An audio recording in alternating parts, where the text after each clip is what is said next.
அந்த செட்ல உள்ள ஒரு செட் ப்ராப்பர்ட்டி ஆடியன்ஸ் ஒரு கேள்வி கேட்டாரு. சார் இப்போ பிஆர் ஒர்க் நீங்க சொன்னது எல்லாமே கரெக்ட்டு. இப்போ நீங்க சொன்னீங்க, ஒரு நல்ல படம் தான் ஓடும். மக்கள் தான் முடிவு பண்றாங்க அப்படின்னு. அப்போ புரமோஷன் அதிகமா பண்ற படம் தானே ஸ்க்ரீன் அதிகமா கிடைக்குது. இந்த கேள்வியும் கரெக்ட். என்ன ப்ரோ எல்லாம் கரெக்ட்ங்கிறீங்க. இந்த கேள்வியும் கரெக்ட் தான். இப்போ நீங்க ஒரு எக்ஸாம்பிள்க்கு எடுத்துக்கங்க.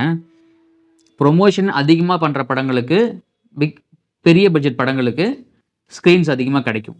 ஆனா, அந்த படம் நல்லா இல்ல. அது கூடயே இன்னொரு படம் வந்து கன்டென்ட் ஓரியன்டடா வந்திருக்கு. அது நல்ல ரெஸ்பான்ஸ் கிடைக்குது. மக்களுக்கு புடிச்சிருக்கு. இல்ல அந்த படம் புடிச்சிருக்கு. ஆனா ரொம்ப சின்ன பட்ஜெட் படம். ரொம்ப சின்ன ஹீரோ நடிச்சிருக்காங்க. மக்களுக்கு புடிச்சிருக்கு அப்டின்னா, 2டே நாள் தான். எப்படி? 2 நாள் கூட இப்பலாம் கிடையாது. ஃபர்ஸ்ட் ஷோ இல்லன்னா ஃப்ரைடே மட்டும் வச்சுக்கங்க நீங்க. அந்த ஒரே நாள் தான். அதுக்கப்புறம் மக்களுக்கு புடிக்கலன்னா, ஆட்டோமேட்டிக்கா என்ன ஆகும்னா, அந்த படம் சின்ன ஸ்க்ரீனுக்கு மாறிடும். அந்த படத்தோட ஸ்க்ரீன் ஸ்பேஸ் கம்மியாயிடும். அதுக்கு உதாரணமா ரீசென்ட்டா வந்த லப்பர் பந்துங்கிற படம்.